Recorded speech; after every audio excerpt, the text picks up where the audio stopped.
Listo. Ok, ¿alguien está compartiendo pantalla hoy?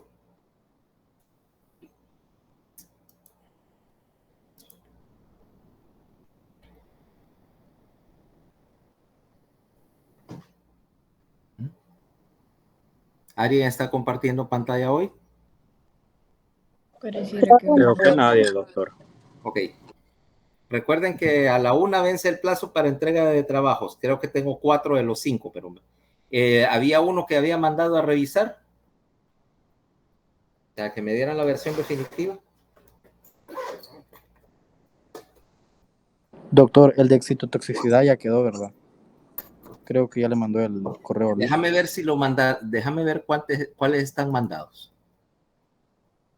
Eso sí es...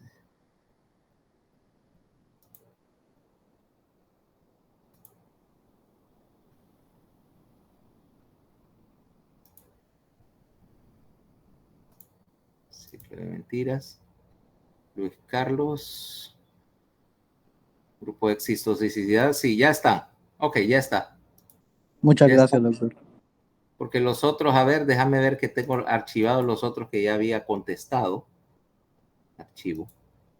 Está el de... Bueno. Fernanda. Sí, ya están todos. Ok. Ya está todo. Entonces, los otros dos, pues les voy a dar el último visto bueno a vuelta de correo. A vuelta de correo, ¿no? Ya la aprobación final para que trabajen en las presentaciones. Entonces, estamos viendo la última parte del capítulo de corteza, ¿no? Ayer vimos el procesamiento semántico del lenguaje, o sea, la idea de aquí que estaba procesando el significado de del lenguaje, ¿va? El convertir y todo el concepto ese del lenguaje como en términos de símbolo. Y el otro lado, pues, ¿qué estamos procesando? Bueno, 22 y 39 del otro lado. Ya vimos que había, en primer lugar, el procesamiento espacial, ¿va? Dijimos la nocia digital, la calculia, etcétera. Pero también tenés otra función en 22 y 39 del lado no dominante, y es la interpretación, vaya, de la tonalidad, tanto de la música como del lenguaje. O sea, si vos, por ejemplo, tomás y sos capaz de reconocer, por ejemplo, X música, vaya, ponele una que le gusta a Fernanda, qué sé yo, aquella de Fake It Up de BTS, ¿va? Me vas a decir que no te gusta el BTS ahora. Es la Es que a evolución mí natural. nunca me gustó. Inicialmente no me gustaron esos muchachos, ni la música. Pero sí admitías que escuchabas, por ejemplo, a los otros chepiones, a los de, ¿cómo se llama? One Direction. Cabe mencionar que One Direction existió primero que los de BTS, pero... Y antes de One Direction existieron un montón. Eso es... bueno, sí. Ahí sí. Eso, sí, acordate, ¿cómo? ¿Quién? NSYNC. Y antes de NSYNC también existieron, porque ese es un mercado en la música, pues el mercado de digo, adolescentes. Que en otro tiempo, ¿sabes quién empezó cantando música para adolescentes también? Vaya, que obviamente tuvieron una evolución que tal vez no han tenido estos otros, o si es que la van a tener, los Beatles. ¿Has escuchado los Beatles, va? Al principio. Sí. Cuando empezaba, I want to hold your hand, I want to hold you. Eso es música para adolescentes, que después ellos, bueno, maduraron en ese sentido musical y después, vaya, de ahí, fíjate que en 5 años maduraron de eso, que se iba a Sargento Pepper, ¿va? Es todo un álbum conceptual. Y antes de ellos también hubo, vaya, ¿sabes quién? Vaya, para que veas que cantaba música para adolescentes en su tiempo. Frank Sinatra. Que después, bueno, era música para adultos, ahora es música para viejitos. ¿Ah? Pero él empezó cantando música de adolescentes. O sea que, pero te digo, ahora, ponete que estás escuchando una canción de One Direction, ¿va? Incluso la que chepearon. La que chepearon el intro, vaya. No me recuerdo cómo se llama. Que copian el intro de Baba O'Reilly de The Who. ¿Ya? Me vas a decir que nunca has escuchado The Who, ¿ah? No, sí me la enseñó usted la vez pasada. Bueno, ok. Ahora, fíjate, puedes reconocer esa la tonalidad, o sea, la música en sí. No la letra, la música. Y te das cuenta, por ejemplo, que yo puedo reconocer las similitudes porque encuentro que puedo detectar patrones, así como, por ejemplo, hay una de Maroon 5 que se llama Memories. ¿La has escuchado? ¿Ah? Sí, sí, sí. Ok, mira de dónde sale. Eso no lo chepearon porque es dominio público, pero ahí.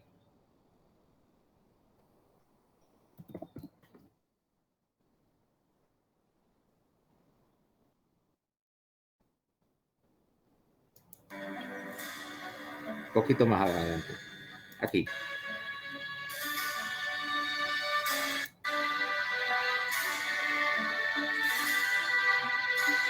Oí. Un poquito más adelante.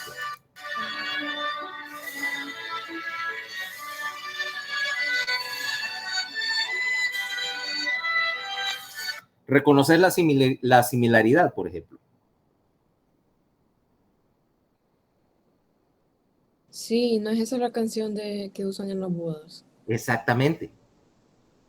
Exactamente. Es la misma secuencia de la melodía, pero el hecho de que 22 y 39 del lado dominante te permiten reconocer que suenan parecido, ¿ok? Que hay una transformación, obviamente, no es una copia directa. Sí, esa es la que ponen en las bodas hasta el aburrimiento. La canción que detestan todos los chelistas.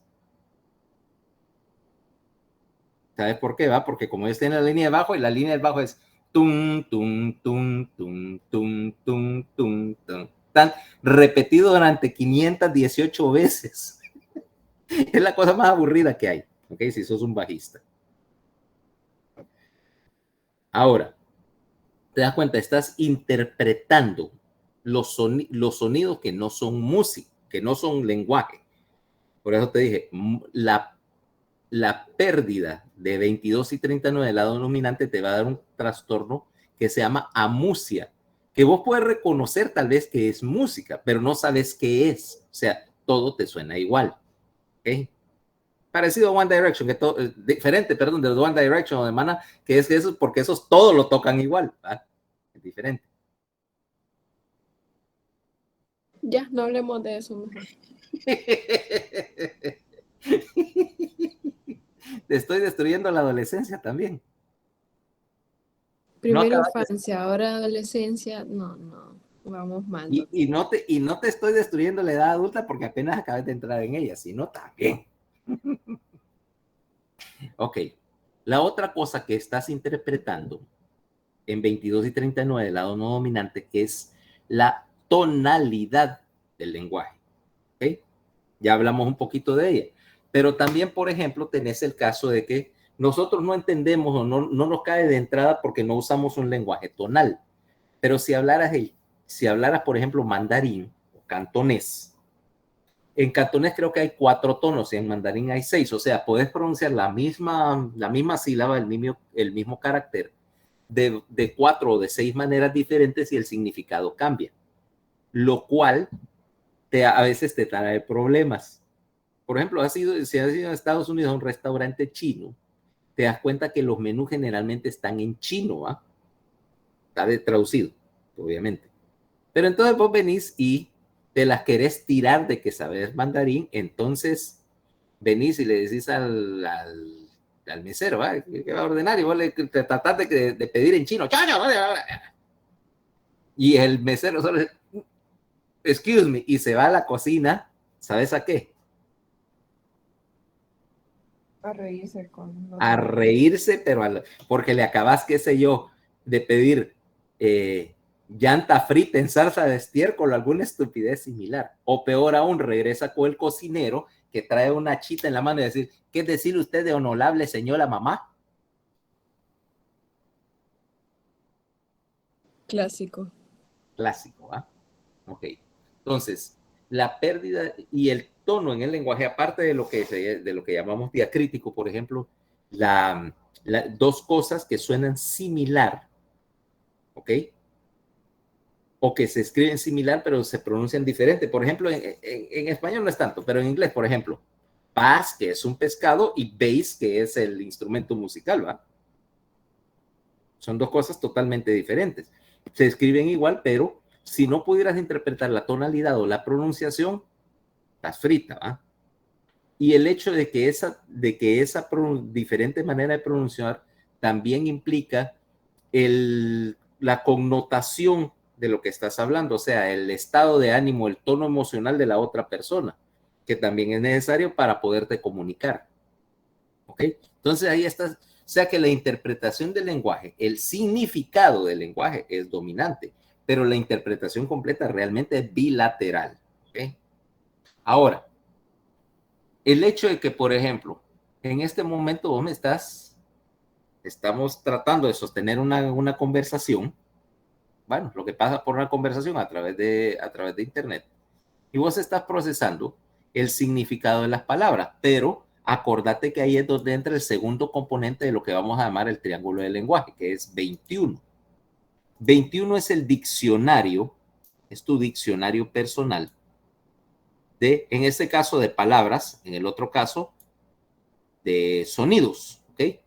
21 del lado no dominante está procesando sonidos que no son lenguajes, sin embargo, que puedes catalogar, vaya, por ejemplo, en una escala musical las notas, o cosa que te va a tocar bueno, dentro de un año o algo y fracción, que es, bueno, agarrar un estetoscopio y poder identificar y clasificar los sonidos que escuches, ¿eh?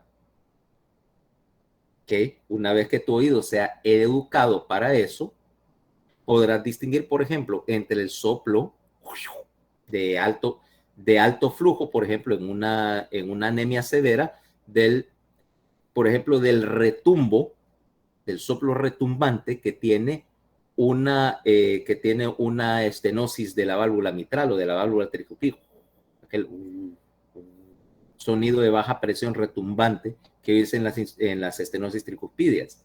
Es decir, ok, esto es, para un cardiólogo, yo no te voy a decir que soy el maestro en eso, ¿vaya? No tengo tanta práctica.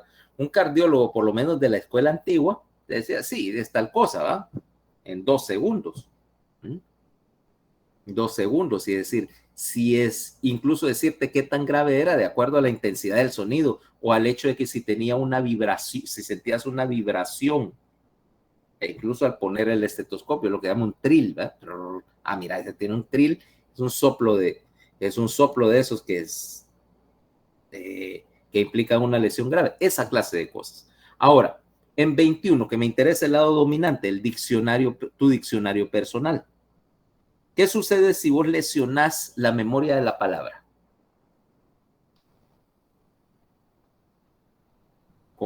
¿Cómo salir de ese problema? Hablar. ¿Cómo? No voy a poder hablar. No necesariamente. O bueno, no voy a saber lo que tengo. O sea, tengo una idea de lo que voy a decir, pero no. ¿Y entonces qué haces? No. ¿Y entonces qué haces? Porque hay una salida a eso. Por lo menos si no tenés destrucción completa del área. Tenés 3 cosas, 3 maneras de resolver ese problema. La primera es cuando estás buscando una palabra y encontrás una similar. Por ejemplo, esto es una pluma, ¿va? Pudieras utilizar el sinónimo, es decir, es lápiz, ¿no? No es suficientemente acercado. O puedes utilizar una palabra que suele similar a pluma y decir que esto es un puma. No es un puma, obviamente, ni un pumba, pero se aproxima, es lo más cercano. Método número 1, buscar algo que suene similar. Método número 2, lo que hace el lenguaje muy verboso. Entonces, en vez de decir, esto es una pluma, esto es el palito de escribir, ¿ok?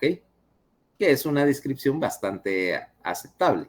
O 3, inventas una palabra para denotar esto. De hecho, el inventar o crear palabras es algo que está implícito en el desarrollo de tu lenguaje. Vaya, tomemos un caso.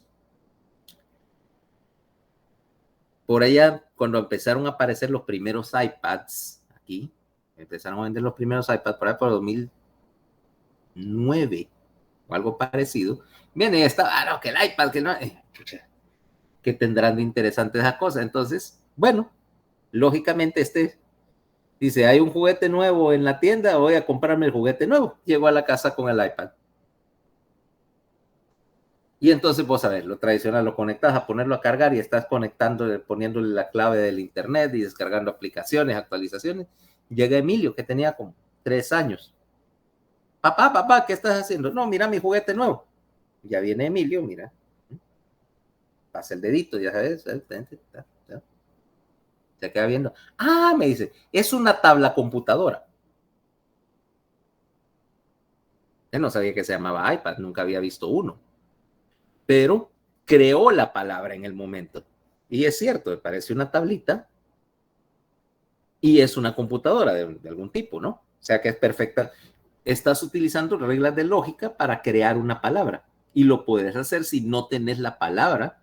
Sencillamente inventas una palabra que funcione. En alemán ese es el procedimiento normal. Vos armás las palabras y terminás con unas palabras así de dos renglones de largo si no te cuidaba. Una tabla computadora. Vaya, para ese efecto, Emilio, misma edad. ¿Cómo le llamaba a la bicicleta esa del tipo de los ice cream? Para un niño de 3 años, ¿cómo se llama eso? No sé cómo le llamaba. Una bicihelado. Ahora sí le voy a llamar yo. Una bicihelado. Que para ese efecto, o por imitación, porque otro niño tal vez le hubiera podido decir, un niño pequeño que todavía no puede decir algo tan complejo como bicihelado, y le hubiera dicho un gling gling. Mi sobrinita le decía el gling gling. Por la campanita. Por la campanita.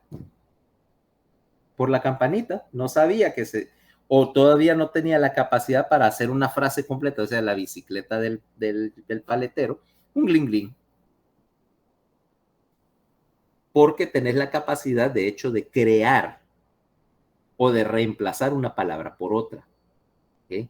Esa es, entonces, cuando vos tenés una lesión del área 21, lo que tenés en el lado dominante, es eso, lo que se llama el neologismo, la formación de una palabra o la creación de una palabra porque no sabes la tuya. Y las consecuencias, vaya, que la mejor descripción literaria que he tenido, ya te la comenté, era la de García Márquez, en 100 años de soledad. Nunca la fuiste a buscar, ¿va? No. Y aunque la tuviera ahí, no tengo tiempo todavía para leerla. Son 3 páginas, o sea que hubieras tenido tiempo. Bueno, de cualquier manera, te recomiendo que algún día te pongas a leer, porque son la clase de cosas que toda persona de cierto nivel sociocultural, pues ya debe tener como básico, vaya, es una referencia que todo el mundo, que se supone que todo el mundo a cierto nivel de educación dice, ya la entiende, ¿no? Ya la entiende, sino como que tu conversación va a ser un poco limitada exclusivamente a cuestiones médicas, ¿no? Aburrido. Ahora, tenés 2 de las 3 esquinas del triángulo, ahora vámonos a la tercera esquina. Y de hecho, lo divertido de esta descripción es que volvés 44, vamos a quitar este hemisferio por ahorita, 45 y 47. Mira dónde está. Esto dice, literalmente nos regresa al principio de la historia. ¿Por qué? Porque en resonancia funcional, mira, no está aquí. Así está. Mira dónde está Broca. ¿Te acordás de toda la historia de Broca y sus dos afásicos, va? Don Leborgne y Don Lelong. Ahí estaba. Esa es la localización de donde Broca encontró su lesión. Ahora superimpongámosla sobre 44, 45 y 47. El procesamiento sintáctico, ¿ok? ¿Qué quiere decir procesamiento sintáctico en este caso? implica que, por ejemplo, lo que yo estoy haciendo ahorita, en términos de hablar o de escribir, que para todo efecto habla y escritura aquí lo consideramos iguales, es que estoy creando lenguaje nuevo, porque yo no estoy repitiendo nada, o sea, no estoy leyendo de un script que me memoricé, no tengo aquí un cartón ni nada que donde diga lo que voy a hablar, ¿vale? Estoy generando en vivo. Ahora, quiere decir que eso implica lo que llamamos generación de lenguaje y procesamiento sintáctico. Las palabras que vos estás utilizando las tenés que sacar del diccionario, pero además tenés que hacer dos cosas. Uno es ponerlas en el orden correcto, ¿cabal? Por lo mismo que decir que tu perrito te mordió a decir que vos mordiste a tu perrito, ¿va? Son dos cosas totalmente diferentes. La primera, pues, es una situación bastante normal y natural. La segunda te manda de cabeza donde el psiquiatra, ¿va?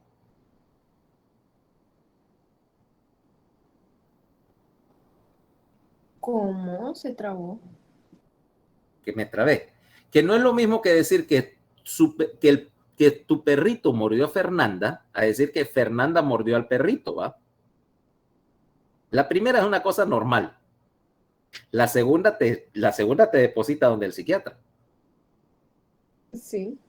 Ok.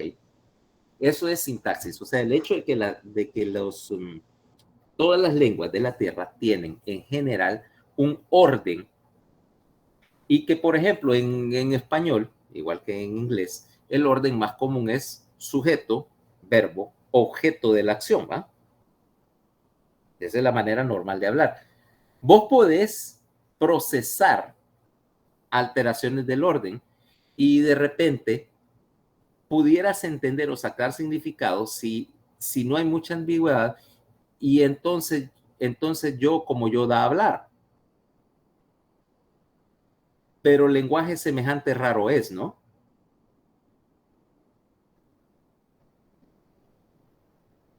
Y yo no quiero parecer un personaje de Mandalorian. Sin embargo, hay lenguajes que trabajan así, donde el verbo está al final. Uno de los más odiosos para eso es el alemán, donde el verbo está en la mitad y la otra mitad del verbo está al final. Te vuelve loco, ¿eh? Te vuelve loco porque estás traduciendo palabra por palabra y al final hay algo que te cambió el significado. La gramática alemana es un poquito desesperante, casi tanto como la gramática en español. Pero me entendés, todos los lenguajes tienen un orden que vos esperás que vengan las cosas, porque de ahí sale el significado de quién es el que está haciendo la cosa y la está haciendo sobre qué. ¿Ah? Ahora, ¿cómo vas a trabajar acá? 44 se encarga de lo que llamamos la generación básica del lenguaje. Es el 24, perdón. 44, estás produciendo lenguaje de acuerdo a lo que tenés en el diccionario y estás enviando los controles. Fíjate la relación de 44 con 6. Está cerca del área premotora. Le está enviando las señales al área premotora y motora para indicarle cómo hacer los movimientos necesarios para el lenguaje, o sea, movimientos de labios, lengua o de la escritura. Tenés una serie ahí de programas o de engramas para los diferentes sonidos del lenguaje y para los diferentes ganchos o símbolos, como lo querrás llamar, del lenguaje escrito. Y te dedicas a organizarlos, a ordenarlos y ponerlos en la secuencia correcta para poder expresar lo que querés decir, o sea, el producto de tu ideación. ¿Me vas siguiendo hasta ahorita? Sí. Ahora, 44 se encarga principalmente de las secuencias motoras, pero en sí 44, el área de Broca en particular, no es capaz todavía de hacer algo importante, que es de organizar el lenguaje, de organizar la expresión del lenguaje. ¿Ok? Sencillamente recibe una señal un concepto, una idea, y la convierte en palabra, ya sea oral o escrito, y envía las órdenes motoras para que la corteza motora o premotora las ejecute. Okay. Ahora, ahí te falta algo a la sintaxis, y es que, por ejemplo, necesitas, número uno, organizar tu lenguaje. Vaya, te lo voy a poner así. Pongamos que yo te estoy poniendo un examen, como a mí me gustaría ponerlos aquí en la facultad, pero que no es costumbre. Sin embargo, tendrás uno así. ¿Qué te parece un examen de tribunal? ¿Sabes cómo se hacen? No, ¿cómo se hace? Porque de hecho eso te va a tocar. Aquí solo existe un tipo de examen así, se llama el examen de terna en el internado. Si has hablado con algún interno, vos sabes que ellos viven en un terror abyecto del día de la terna, dependiendo de quién los examine. Ajá. Ok, mira, ¿cómo se hace el examen? Esto es común en algunos países. Por ejemplo, en el sistema anglosajón británico, en Cuba también se utiliza. Entonces, por ejemplo, vos venís, examen de neuroanatomía, examen final. Viene Fernanda y está el tribunal, estoy yo, puede que esté, qué sé yo, el doctor Chacón, aquí está, generalmente son tres, el doctor Chacón, aquí pudiera estar, qué sé yo, la doctora Xiomara. Bueno, entonces, venís vos y hay un jarrito así con papeles, con números. Entonces, tome un número, ¿ok? Me tocó el 17. Aquí hay un cerrito de hojas de papel y vos buscas la número 17. En esa hoja de papel hay, qué sé yo, 4 preguntas, 5 preguntas. Dice, por ejemplo, explique cómo es la organización cortical de las funciones del lenguaje, para ponerte una. 2, describa la circulación, el drenaje venoso del tallo encefálico o algo parecido. Entonces, no dice nada más. Ahora, vos vas y te dicen, ok, ¿tienes las preguntas? Léalas, sí, son tales, ok. Váyase allá a la esquina. En la esquina hay un pupitre y generalmente tenés pluma y papel por si querés anotar algo. Tiene 10 minutos. En esos 10 minutos vos lees las preguntas y vas a organizar, es para que organices tus respuestas. O sea, organices el lenguaje. Vas a contestar las preguntas, pero te dieron un momentito para que armes, como dice tu speech, tu discurso que vas a decir para cada una de las preguntas. Ok, ya pasó el tiempo, venga. Ok, pregunta número 1. Describa la organización cortical del lenguaje. Entonces, vos me dices, la organización es así, y así, y así, y así, ante los 3 examinadores que te van a dar una nota. El examen es puramente verbal. ¿Ok? Vos puedes anotar lo que querés para, como dice, para ayuda de tu memoria, tal vez para no perderte en la plática, pero lo que escribas no interesa, eso es solo para tu uso personal. Lo que cuenta es cómo lo respondes. ¿Ok? Ah, por cierto, ese examen no solo es oral, es público, o sea, estás en el auditorio, en el aula, y detrás están todos tus compañeros escuchando. No hay problema de que haya chepia, porque literalmente es a la vista de todos. 2, vos no sabes las preguntas hasta el momento en que la agarres. Y claro, de los 20 exámenes que hay, no hay 2 iguales. O sea que te pueden preguntar cualquier cosa que esté en el contenido del semestre y todos tus compañeros están escuchando, para bien o para mal, porque si hiciste un buen examen hay hasta aplauso, ¿verdad? Si la regaste frente a todo el curso. Ah, y como es público, cualquiera puede entrar y, ¿quién es? No, están poniendo examen de fisiología. Y vos venís y te sentás a escuchar el parlamento o la masacre, según sea el caso, ¿va? ¿Qué te parece ese tipo de examen? No me emociona. Hay una pregunta, ¿y esas ternas cómo son? Lo mismo en internado, vaya, la terna como rota por las 4 especialidades, medicina, cirugía, pediatría, química. Entonces la terna es, llegas temprano y te van a asignar un paciente, que viene, generalmente un paciente que venga entrando de la emergencia o entrando a la consulta. Dice, bueno, ese paciente es el que usted va a ver. Entonces vos venís y obviamente vas a interrogarlo, lo vas a examinar, vas a escribir la historia clínica del paciente y preparar la discusión de caso. Te va a dar, no sé, media hora, una hora para que trabajes y luego, bueno, se terminó el tiempo. Vamos con el tribunal. Entonces está 3 especialistas y bueno, díganos cuál es el caso. Mire, el paciente tiene tal y tal y tal, un paciente que llega con tal y tal y tal historia, antecedentes estos, al examen físico le encontré. Entonces tenés que discutir qué es lo que encontraste, ¿va? Bueno, en base a esto yo considero que este paciente tiene una insuficiencia cardíaca congestiva, grado tal, producto de esto y el otro, y bueno, considero por esta y esta razón, los diagnósticos diferenciales son este y este y este, y el manejo es tal. Mientras ellos están anotando y luego, bueno, preguntas. Ok, ¿por qué pensas tal cosa? ¿Qué alternativa de tratamiento tenés?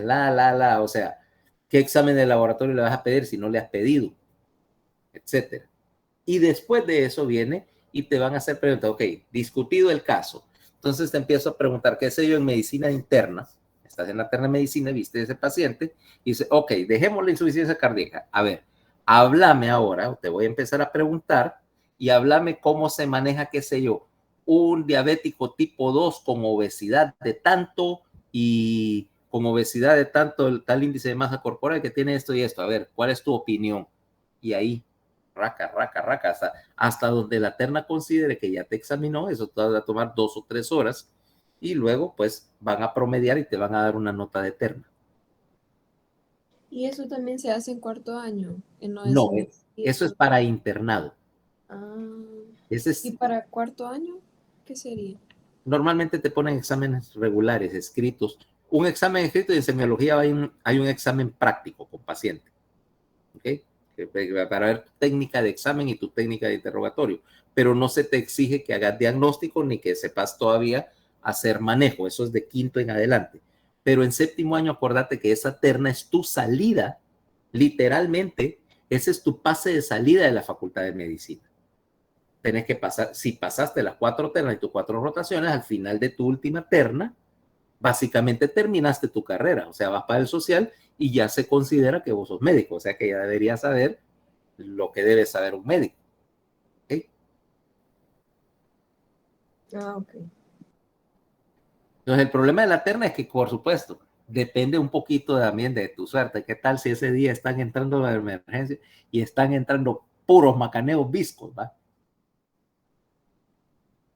O que el presidente del tribunal no se tomó su Coca-Cola del día, no se comió su Snickers porque no tuvo tiempo.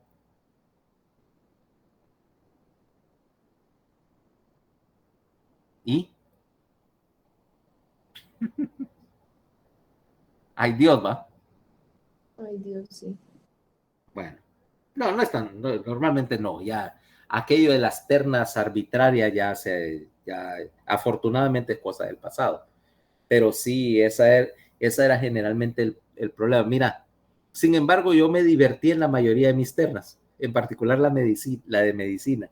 Estuvimos 8 horas porque hice algo que se consideré un deporte extremo. ¿Sabes qué hice en esa terna? No, ¿qué es? Apostar mi nota. ¿Y qué ganó? Sí, 25 de 25. No, 24, porque el presidente del tribunal dijo, mira, pasaste, tenés, pero como no vas a sacar 25 porque no quiero, te voy a dar 24. Vaya, pues 24, pero en las 5 de la tarde, habíamos empezado a las 7 de la mañana. Qué Ahora, pues, infierno eso. pues porque te imaginas que solo a mí se me ocurriría jugarme 25 puntos de la nota final, ¿va? A una apuesta. ¿Y qué ganó? Los 25 puntos. Es que la apuesta era, si usted me agarra en una, me puede poner 1 de terna, porque no se puede poner 0. Si usted no me logra agarrar, me pone los 25. O sea que lo hizo con el doctor, Sí, la apuesta. Ay, no. Ay, no. ¿Qué es la vida sin un poquito de riesgo, Fernanda? No lo sé, la verdad. Por supuesto, vas a hacer apuestas cuando sabes que llevarlas de ganar, ¿va?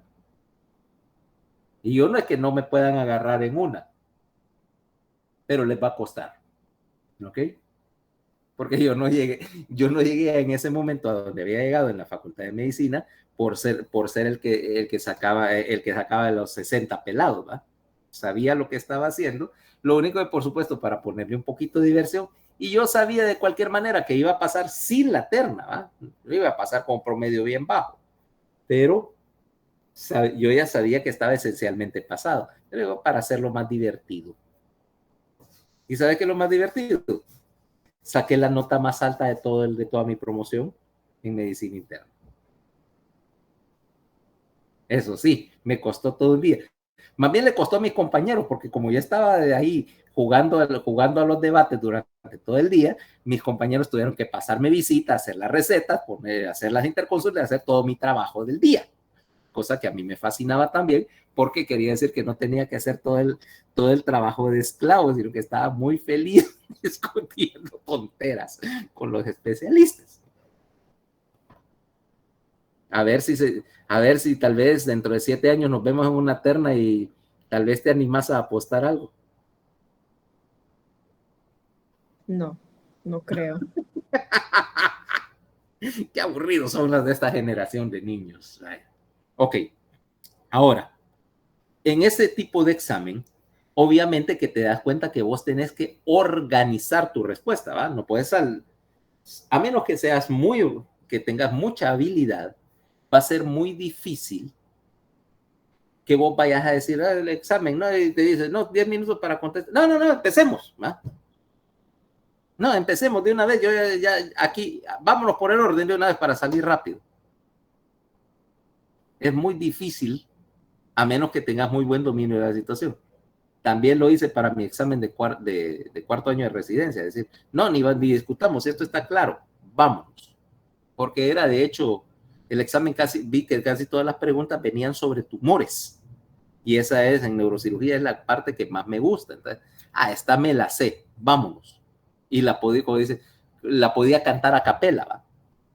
Pero no es el procedimiento. Ahora, para hacer esa organización de tus pensamientos es que necesitas a 45. 45 es el procesamiento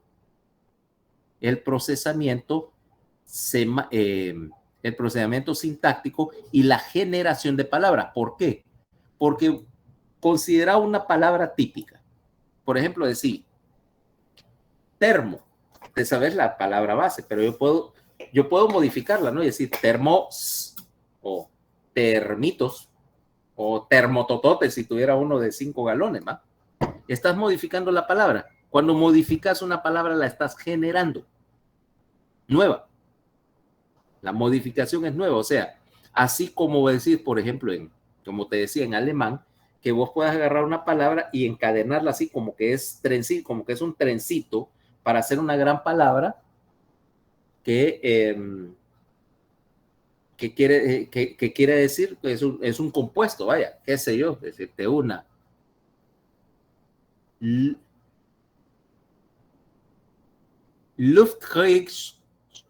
Luftschifffahrtskapitän, que quiere decir capitán de dirigible de guerra, ¿va? Es una palabra así enorme. Y me la acabo de inventar, de hecho. Pues me sé las bases, la parte de raíz, y sencillamente yo sé cómo irlas ordenando. Tienen un poquito de orden, un poquito de ciencia, el saber ordenarlas correctamente para que no suene torpe, pero lo estás haciendo en el momento. Ese es el trabajo de 45, la generación del lenguaje, y porque además tenés otro detalle que involucra 45 y su subsidiaria o su control, que es 47. 47 hace algo importante, que es la planificación sintáctica. ¿A qué me refiero con planificación sintáctica? Uno es porque tus ideas que están saliendo de acá, mira, del polo frontal que está en gris, estás convirtiendo ideas aquí en 47 a un lenguaje que tenga algún tipo de estructura en particular, porque el lenguaje es socialmente diferenciado. ¿Sabes a qué me refiero con socialmente diferenciado? No utilizas el mismo lenguaje coloquialmente que si estuvieras haciendo, por ejemplo, una presentación científica, vaya, un seminario, una revisión científica, utilizas diferente lenguaje, la escogencia del lenguaje. O no vas a referirte con las mismas palabras, por ejemplo, para hablar, para conversar con, qué sé yo, con Katie, que estás dentro de tu mismo grupo de amigos, vaya, etcétera, que la que fueras a utilizar para hablar conmigo o con Francisco Herrera, vaya. Utilizarías diferente elección de frases, aunque querrás decir lo mismo, ¿correcto?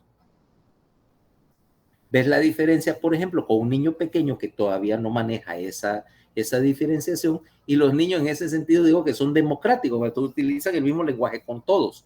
Todavía no han aprendido a hacer esa planificación.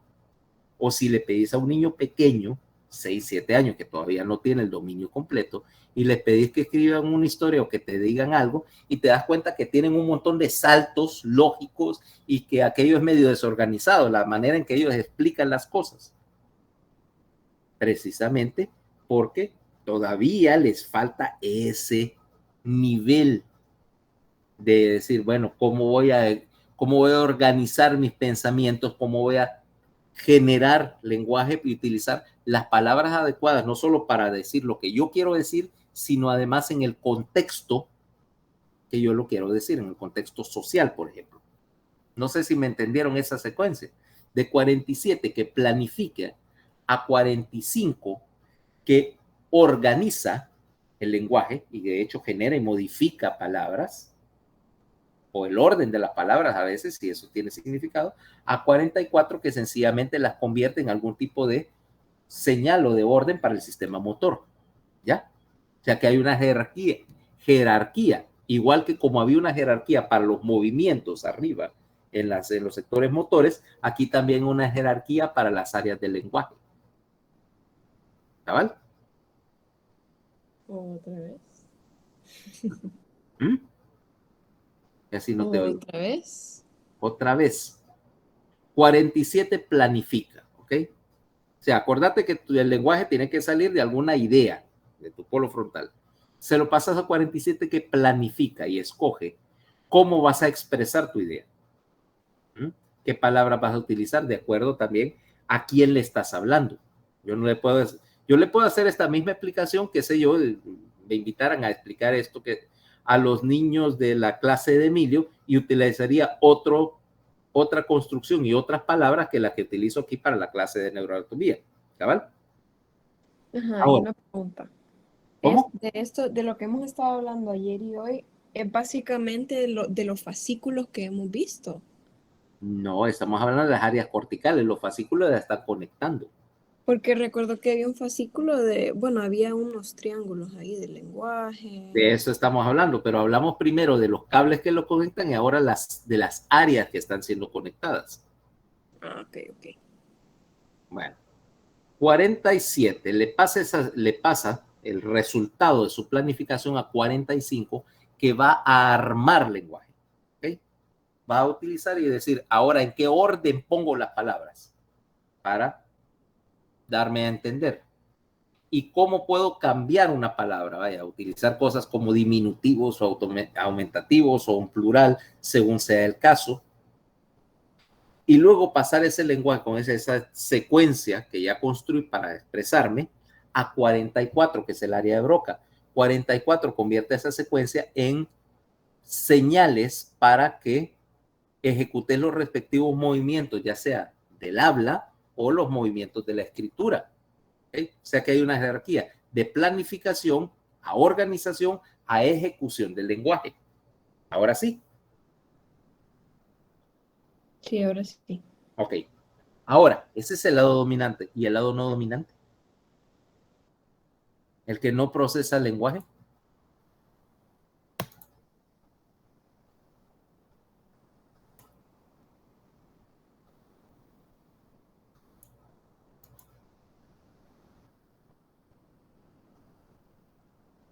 ¿qué está pasando acá? Bueno, aquí vas a generar, porque hay que tener funciones de generación, pero no necesariamente de la estructura del lenguaje. En primer lugar, tenés acá 44 y 45 no dominante. Otra vez caemos a la generación de sonidos.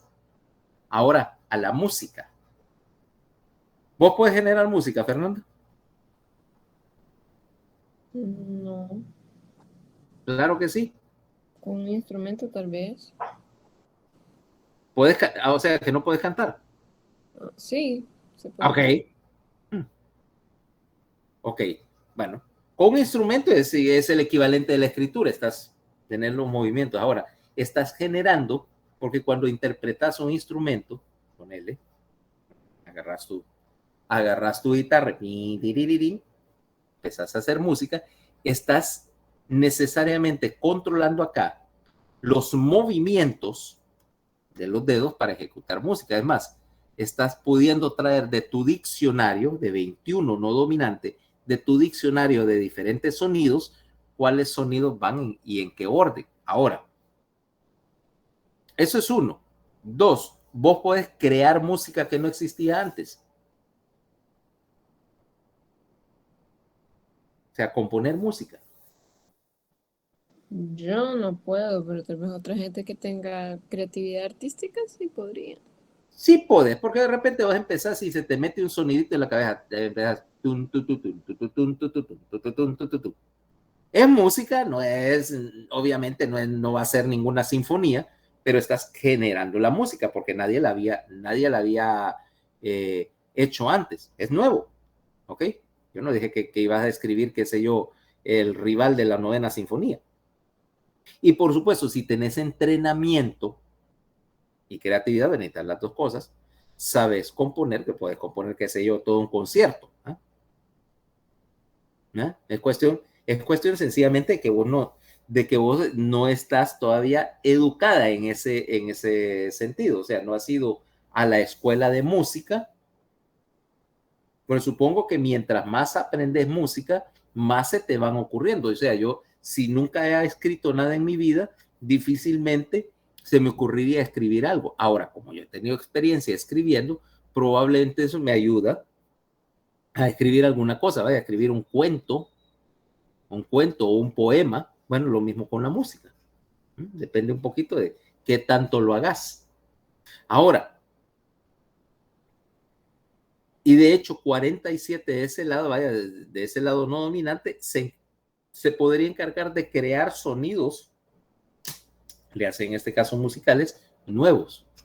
Pero además, estas áreas comprenden el otro componente del lenguaje, el componente de la tonalidad del lenguaje. O sea, el hecho de que vos estás utilizando la diferente tonalidad del lenguaje para expresar el estado emocional, así como te dije, no es lo mismo decir qué bonito a decir qué bonito. ¿Eh?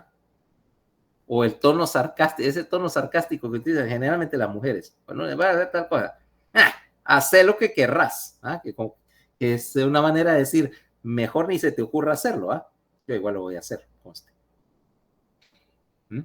Ese tipo de tonalidad en el lenguaje que te dije es más favorecido en algunos lenguajes que en otros, pero el componente emocional o el significado no evidente del lenguaje depende de 44, 45 y 47. De hecho, fíjate que hay un trastorno bien curioso. La lesión de el área 47 en particular, del hemisferio no dominante, a veces te da algo que se llama síndrome del acento extranjero. Porque gran parte de lo que vos consideras como mi manera normal de hablar depende de que hay cierto ritmo y cierta entonación a las palabras, aunque no es tan notable, pero sí. Pero imagínate que yo pierda ese ritmo y esa entonación y la cambie. Y entonces empiezo a sonar extranjero. Imagínate, empezás a sonar como el doctor Doofenshmirtz. Es más, como lo que me sucedió una vez con una paciente ahí en Cuba.